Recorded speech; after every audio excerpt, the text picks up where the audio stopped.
Good morning, AP Chemistry fans. This is another day of AP Chemistry lessons brought to you by Sean Byrne from Glenbard West High School outside of Chicago. I am wearing my hat and gloves today because even though it is Wednesday, April 15th, this is what my backyard looks like.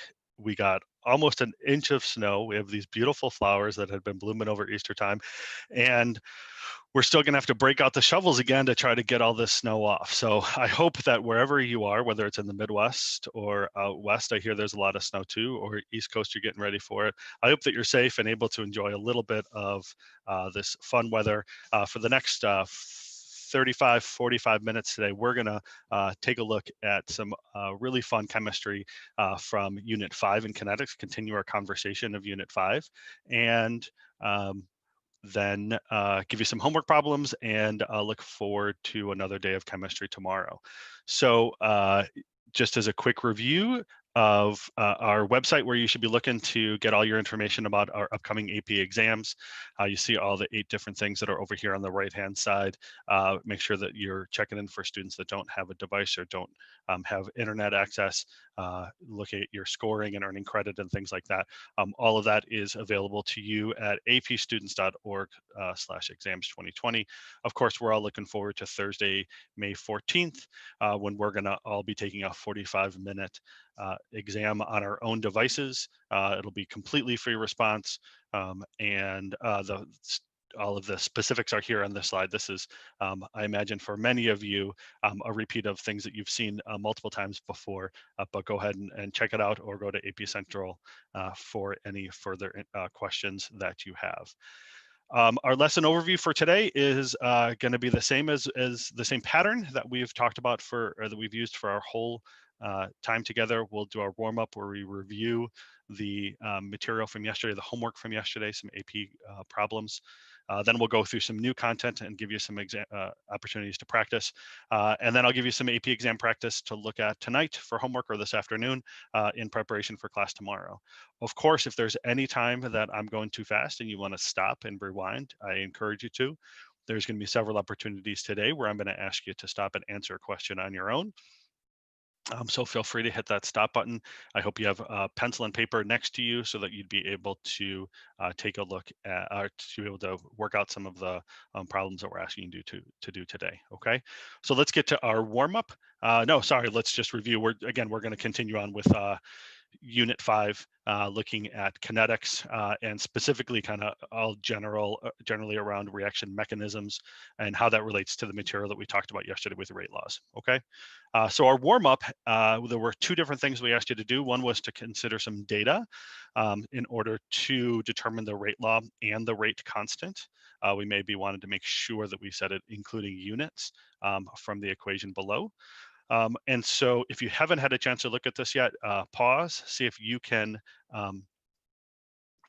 determine the rate law, can calculate the constant and then calculate the units on the constant. I'm going to go through my solution with you right here in just a sec. So what we want to make sure we do when we're looking at our data is to isolate different trials in such a way that one of the variables is changing, one of the reactants is changing, and the other one is not. So I'm going to isolate trials number 2 and 3 here because I notice that the NO, nitrogen monoxide, is not changing. So this is the concentration of nitrogen monoxide is not changing in between those 2 different trials. Okay, remember each line of this data table represents a different set of data that were collected from a different experiment, right? So this experiment had 3 different trials, or at least 3 different setups. And so in between these 2 trials, there was no change in the nitrogen monoxide concentration. But what we notice here is that the hydrogen was doubled in our experimental setup. So that was how the experimenter set up. That would be like their independent variable. And then the data that they collected, or their dependent variable, is the rate over here on the right. And what we notice is that the rate doubled when the concentration of hydrogen doubled as well. And so what we can conclude from that is because they both doubled, because they both changed by the same variable, that the order with respect to hydrogen is a 1. Okay, remember that there's the trick here is to make sure that just because you see a 2 there, just because you see them double, doesn't mean that the order is a 2 as well, because what we're looking for is the relationship between how the reactant changed and how the rate changed. And if they are the same, then what we can say is that that is a 1. Okay. If then we'll look at experiments or trials number 1 and 2, and we would do that because we see here that hydrogen did not change, but the nitrogen monoxide doubled. Okay, so double check and look at your work there. You may want to look at the rates and see if you can, just off the top of your head, if you can conclude how the two rates compare to one another there. It turns out that this is a factor of 4, which could also be considered 2 squared. What we see is that when the nitrogen monoxide doubles, the rate quadruples, or it goes up by a factor of 2 squared. We went through a practice yesterday where we calculated out, when the numbers are not real easy, how you could set up a problem. So if it doesn't jump out to you that the order for nitrogen monoxide in this equation is going to be a 2, you may want to go back to yesterday's lesson and see how we set up the problem in such a way that we were able to solve for that exponent a little bit. It's a little bit more of a complicated process. In this case, you may just want to say, oh, this goes up by a factor of 2, 4 is 2 squared, and so that tells us that this that the exponent on here, or the order with respect to nitrogen monoxide, is a 2. Okay. Our next step would be to calculate the rate constant. I'm going to do the number and the units separately from one another. Okay. Here's my math for how I would solve it. We're just going to take any of the 3 trials and we would plug in our numbers. Okay. So I took the rate, plugged it in here. I left k because that's what I'm solving for. I plugged in my 0.7 with my exponent of a 1. This is where a couple of mistakes could easily be made if you forgot to include your exponent of 2 here. 0.6 squared. We're going to solve for k. And then when we do this math out, we're going to divide 2.2 times, or 2.286 times 10 to the minus 2 divided by the product over here. Make sure either you put parentheses around both of these, or you divide twice in your calculator, just to make sure you get to a 0.09 as the value for k. Okay, and you should be able to go through trials 2 and 3 and get the same number, right? Because if it's a constant, it's a constant. And then let's look at how we would calculate our units. Okay, so we have we've determined that this is what our rate law is going to be, or these are our exponents. I'm just going to plug in only my units and then solve for k. So if I go back to my data table, I'm going to see that the rate is molarity per second, or moles per liter per second. Okay, and that my concentrations were in moles per liter. Now I'm going to distribute my exponents here as well, so that I can say, I'm sorry, I guess I distributed my exponent, and I'm going to divide both sides here. So I brought this over to the other side. Moles per liter stays the same, but I have moles squared times liters to the negative second, right? I just distributed this 2 across everything. And then I'm going to cross out where it's applicable. So moles would cancel out with moles. Liters to the minus 1 cancel out with liters to the minus 1, and I'm left with seconds to the minus 1 over moles squared times liters to the negative second. So I'm going to simplify that to be liters squared over moles squared times seconds. And typically we write this in on AP tests with negative exponents rather than as fractions. And so you would get something like liters squared times moles to the minus 2 times seconds to the minus 1. Okay, now this is a very complicated set of units for a rate law, and that's because it's a 3rd order rate. If you go back to our review of our lesson from yesterday, you notice that I just talked to you about the units for a 0, a 1st, and a 2nd order reaction. If you were going to memorize anything, those might be things you'd want to memorize. I think what I mentioned yesterday is that I'm not a big fan of just memorizing things for memorization's sake. So the reason why I gave you this one, even though it's maybe a little more complicated than you would be asked to do on a typical AP test, is so that you know this process, so that if something were thrown at you, a 3rd, a 4th, however complicated the equation is, you should be able to follow this process in order to get to your units. Another trick that I've seen happen in a couple other AP tests, excuse me, go back to this, the units of time can change, right? So sometimes you measured, I think we saw one yesterday that was in units of hours. It was measured in hours instead of in seconds, could be measured in minutes, could be years, right? So you just want to be really aware of how this time variable might change. Typically, we don't look at any other concentration rates other than moles per liter, but this time variable can change. And that's why having a process like this, where you know what you're setting up, is an important skill for you to have. So our final answer here would be that the rate is equal to 0.09 liter squared moles to the minus second times seconds to the minus first.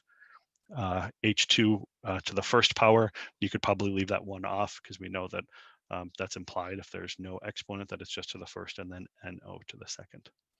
Okay. Our second problem was right off of an AP test. We had several different questions that we were asking you to do. I believe that there's 3, if I remember correctly. And the first one is just to look at these graphs and to be able to determine what the order of the reaction is with respect to the blue food coloring. So we have some blue food coloring that's reacting with bleach to produce something that is colorless.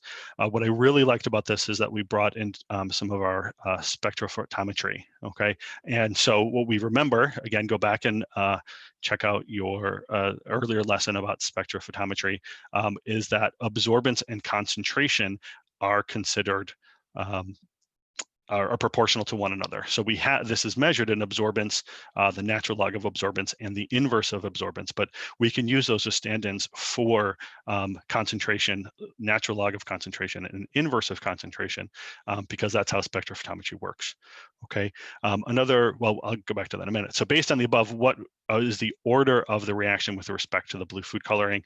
We're gonna highlight this one in the middle here because we see a straight line, and the straight line, as we learned yesterday, would be, well, we're going to look between these 3 graphs, find the one that is the straight line, and then we should know that if it's natural log versus time, that's an indication that it is a first order reaction, and certainly first order with respect to the blue food coloring. You see how that says with respect to the blue food coloring down there.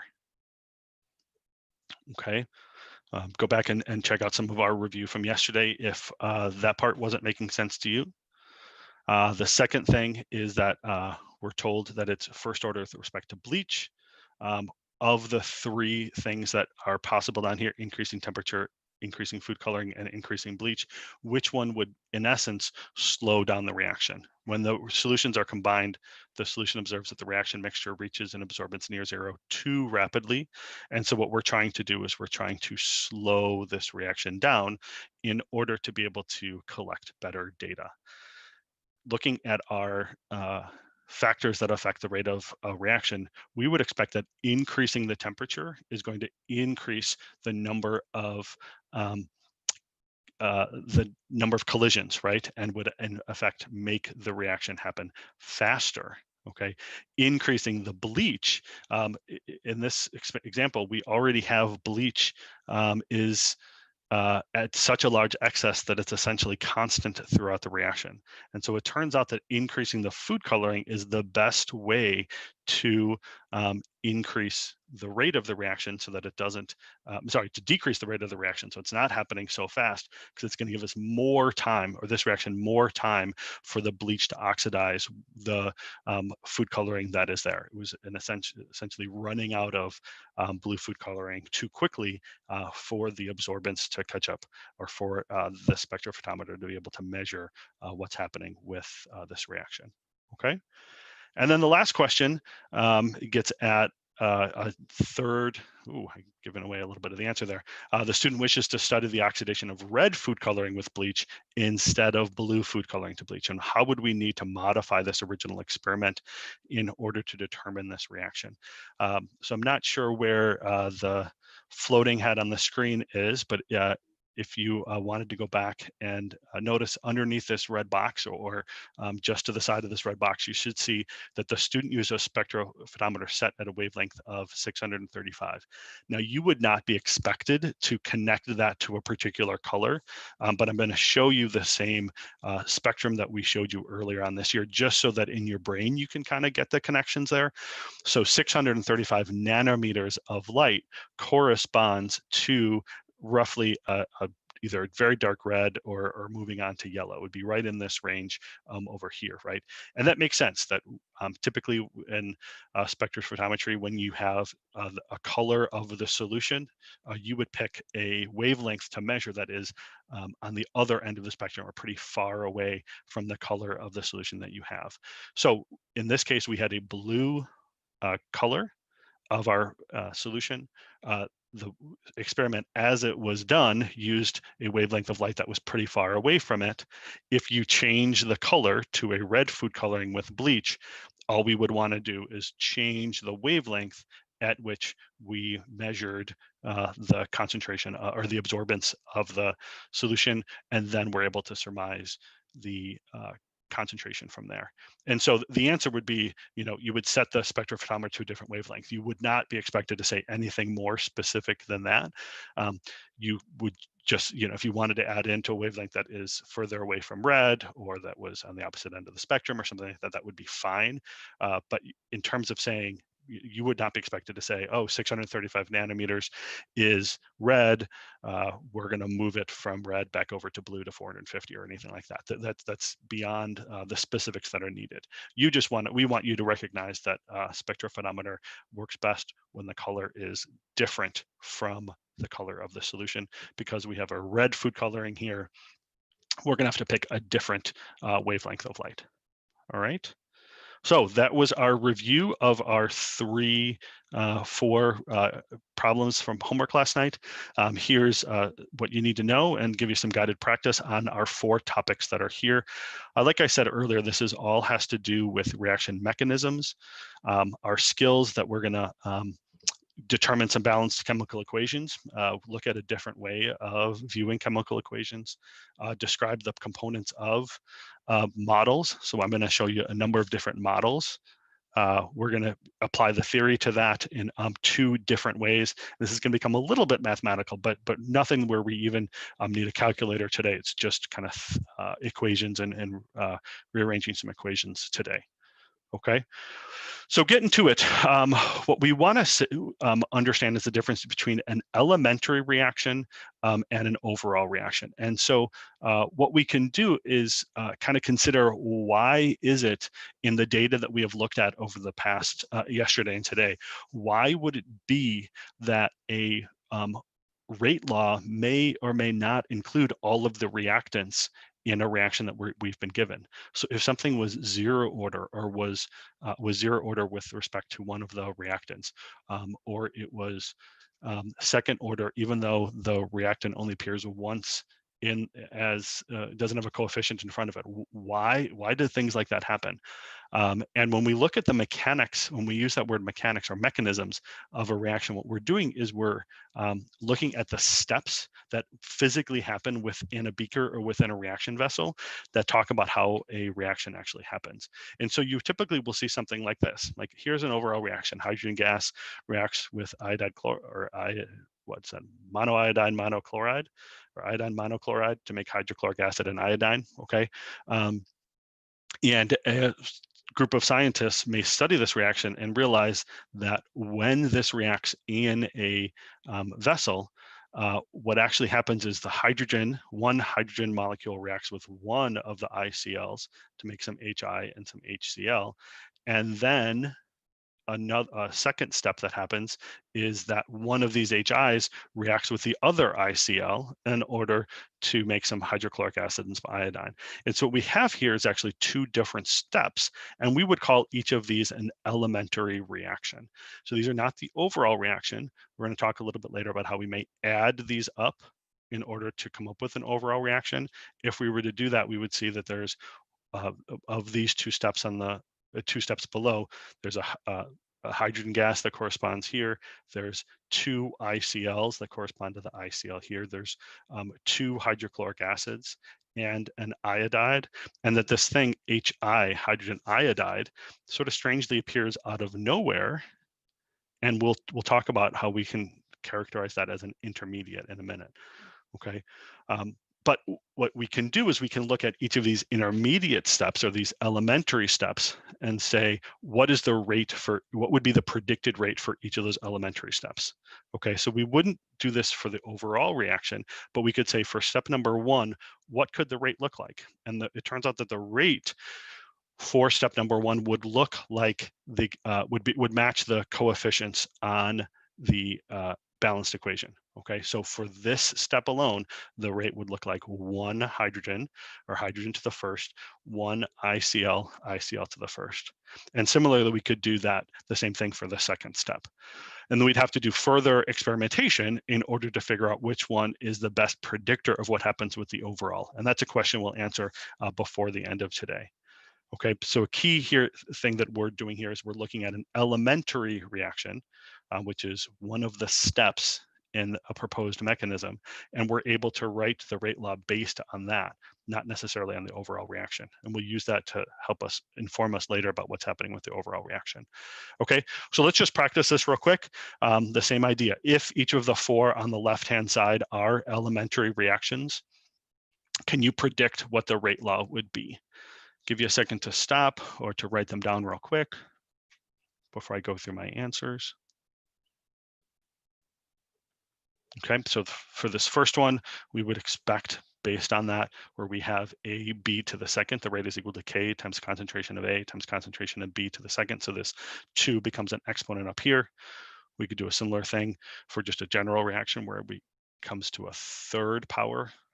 Reactions with a third order reaction rate is very, very rare. So you typically don't see a lot of those. You'll see a lot of 1s and 2s. Okay, we could have there's similar to the one I just showed you on that last page.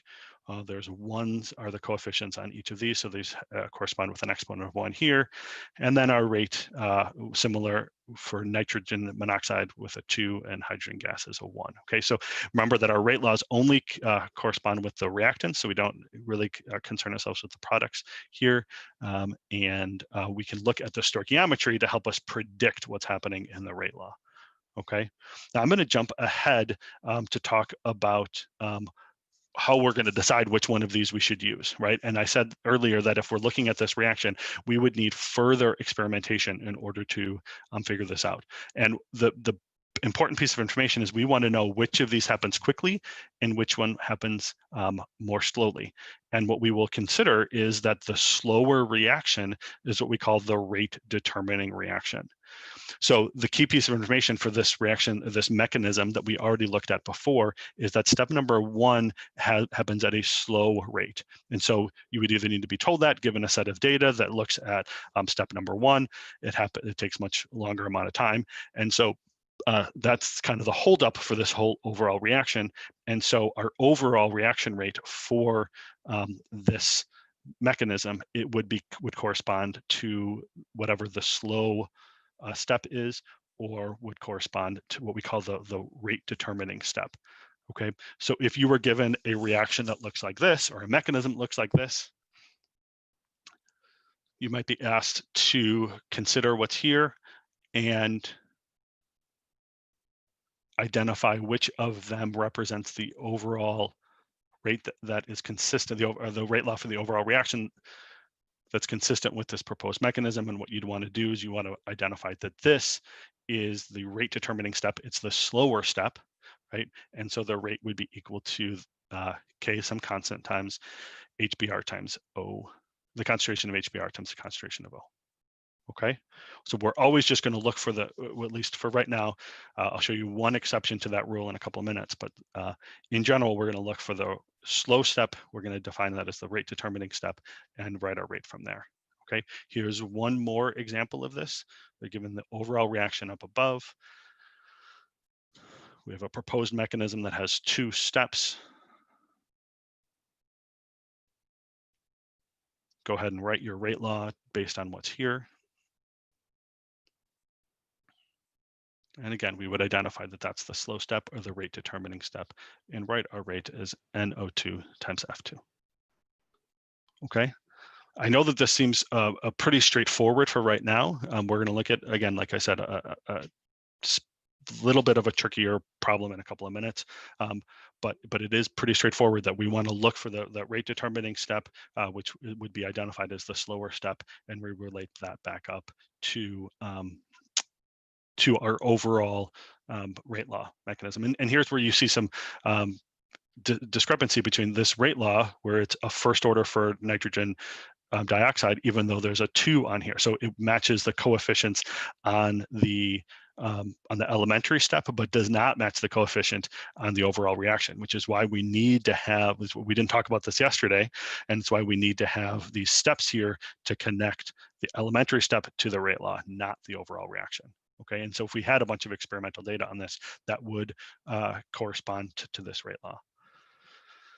So let's look at some particle pictures as a way to kind of define what's happening in each of these steps. Okay, and there's basically 4 different, maybe we might want to call them vocabulary words, 4 different ideas to connect each of the reactions that's in front of you. Okay, so if we rewrite a reaction that maybe you're used to seeing of ozone that's breaking down in the upper atmosphere, this is one mechanism, one way that could happen. We're pretty comfortable identifying that even in both of these steps, we have reactants. Okay, so that's ozone, that's O3, 3 oxygens that are together. They are the substances that appear only on the left-hand side of both of the steps, right?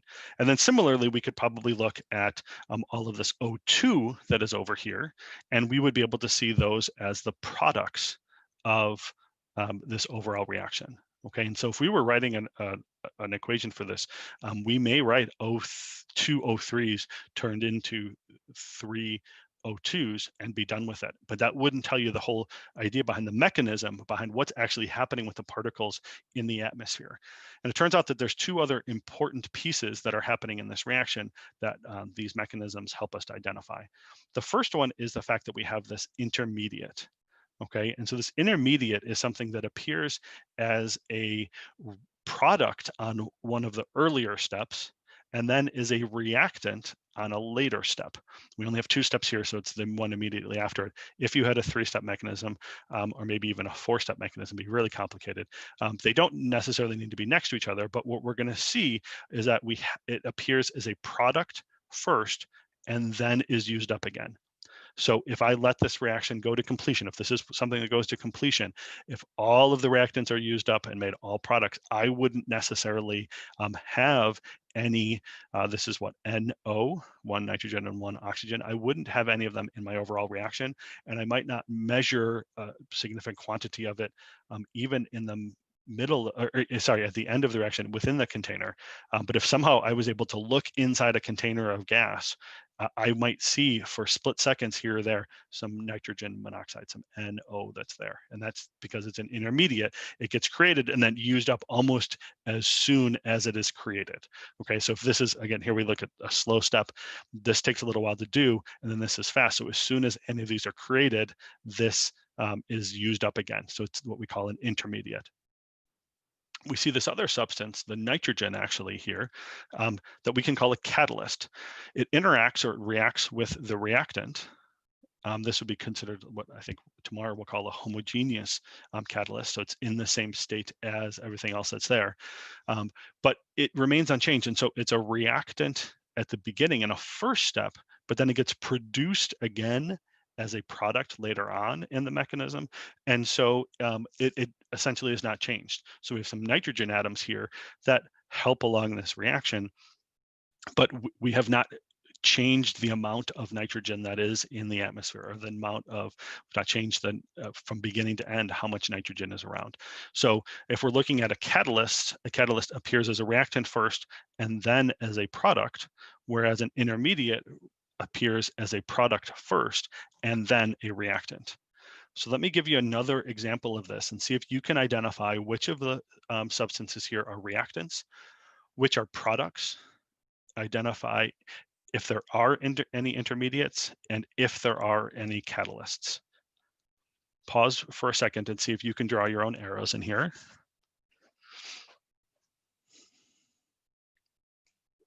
Okay, and I'm going to go through. We have some reactants. Here's a good example of some reactants that are actually appearing in the second and the third step. Okay, so those are hydrogen atoms that are here. So we have some oxygen and nitrogen up here, and this is some hydrogen that's reacting. Those are our reactants. Okay, our products can appear in several different locations. So we have lots of water that's getting produced. Okay, and let's see if you identified, we have two actual intermediates in this reaction. One of the intermediates is there. We notice that it appears as a product first in step number 1, and then as a reactant in step number 2. And then a second intermediate that is a product in step number 3 and a reactant in a product in step number 2 and a reactant in step number 3. Okay, so whether you're able to identify what these compounds actually are or not, just seeing that they are intermediates, both this and this are intermediates, it turns out that this is N2O2 and this is N2O. But identifying both of them as intermediates is important, okay? And unfortunately, in this example, there isn't a catalyst that's there, right? We don't have something that would appear as a reactant first and then gets produced again or is left over. Let's move on to an example where we're looking at chemical formulas rather than at particle pictures. Identify reactants, intermediates, products, and catalysts. Go ahead and stop your video just for a second to do that. Let's see, our reactants are here. Products are here. We have an intermediate here. And we don't have a catalyst there. So these are these four questions you would want to ask yourself every time you look at a mechanism, which are reactants, intermediates, products, catalysts. Okay, and then I have one last example here. Give you a hint that this one actually does have a catalyst. Go ahead and identify your 4. Pause if you need to. Here are the reactants. Notice that this is sort of a strange one oxygen by itself. That doesn't happen very often. I wanted to leave that to last because I knew it might mess you up. You might think that I left a 2 off of there, but it actually is just a monoatomic oxygen floating around out there. Products are here. So we've got O3s turning into O2s. Okay, here's an intermediate because it appears as a product first and then a reactant. And then finally, I found you one that has a catalyst. It starts as a reactant up here, but we produced it over here again, and it is unchanged. And so that is not, would not appear necessarily even in the overall reaction. All right. So there we go. Now, I do want to take a brief minute to look at what we call steady state approximation. What we're looking at here is a mechanism that looks a little bit different from our other reactants. So I want you to just take a minute to look at this mechanism here. We've got 3 steps, and consider, based on what we've done so far, what would you expect the rate law for this reaction to be? And I would suspect that many of you would notice that this second step is a slow step. And so you would write a rate that is going to say the rate is equal to K times the concentration of NO2F2. Okay. Now there's a little bit of a problem with that. And I'm going to want to tell you the 2 reasons why we would not consider that the rate, and how this mechanism is different than the other ones we've looked at. Okay. First of all, I'm going to notice that this is actually, now that we have that vocabulary word, I'm going to notice that this is an intermediate. Okay, and intermediates, like I said, will appear for a split second. Okay, and they typically are not used in a rate law. Okay. This can't be the rate law because it includes an intermediate, so we would not put it in there. The other thing that's different here is that we're starting with an equilibrium up here, right? So we have 3 steps here, but this first step is an equilibrium, kind of a reaction rather than one that we would expect to go to completion. And so when we combine those two things, we're going to have a little bit different of a mathematical process in order to determine what the rate law is. And what we're basically going to do is determine how can we relate this intermediate back up here to the step above it in order to write our rate law. And the math is going to get a little bit wonky here, so try to stick with me. This would be a great example. I'm going to give you two examples, but you might want to listen to this just a couple of times so that you can, before you practice our homework for tonight. Okay, so here's our 3 steps. Okay, I just had to scrunch the screen so we could fit a couple of steps in here together. Here's what that rate law is, what we might have considered the rate law was based on this slow second step, right? If I were to look at the first step, what I know is that the forward rate is equal to the reverse rate. And that's just our definition of equilibrium. We're going to get to a pretty big discussion of equilibrium over the next couple of weeks. I imagine that most of you did talk about equilibrium in your classes already. But one of the fundamental understandings of a reaction that's at equilibrium is that the forward rate and the reverse rate are equal to one another. So if we were to write our forward rate and our reverse rate in our normal rate law form, we would see that our rate for the forward step or forward reaction would be K forward times the concentration of the reactants here.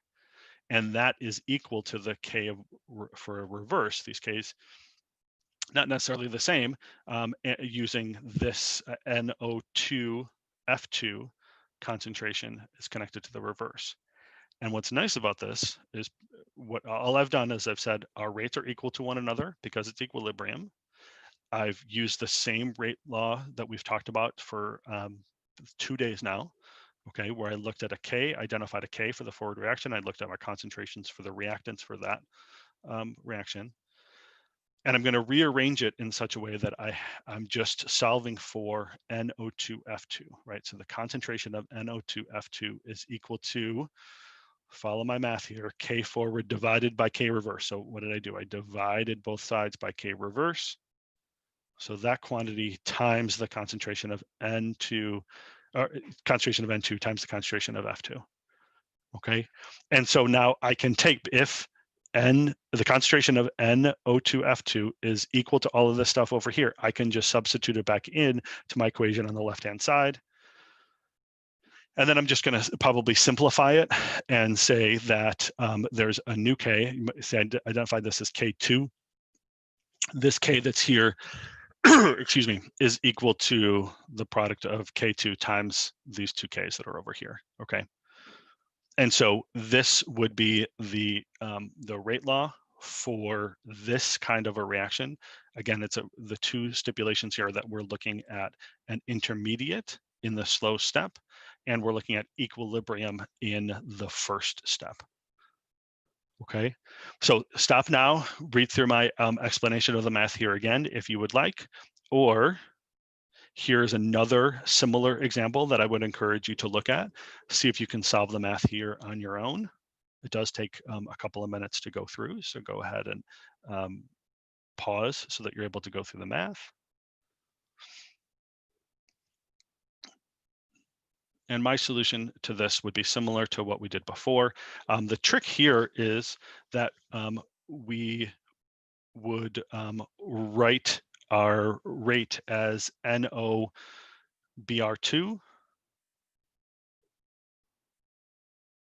We're going to include NO times BR on this side, BR2 on this side.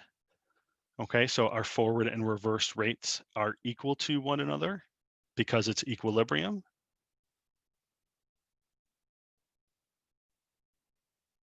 We're going to substitute this back in, and we would end up with a rate law that looks just like that. Okay, and we have a similar kind of redefinition of what's happening with our K. Okay, so take a look at that. Take a look at these 2 examples that we just gave you. We ran through a number of different things about mechanisms in here, and we should be able to see I had a couple of different problems or a couple different practice problems as well. Here are some AP practice problems for tomorrow.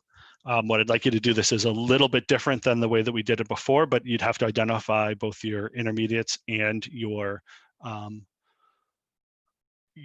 catalyst, if there is one, in order to identify kind of backwards. We're going to work backwards to find what is step one. And then your AP exam practice is looking at a reaction of nitrogen dioxide according to that reaction. But what we have is a mechanism. And this, what's nice about this is that this will combine the things we've done over the past 2 days. Explain how the graphs indicate that the reaction, I'll read that to you. The reaction is second order here. So we're told to us that the reaction is second order, then write the rate law for the decomposition of NO2. And now we have 2 different mechanisms in what we're asked to do. Notice that this mechanism has 2 arrows in it. This mechanism is a fast equilibrium. So we'll want to look at that.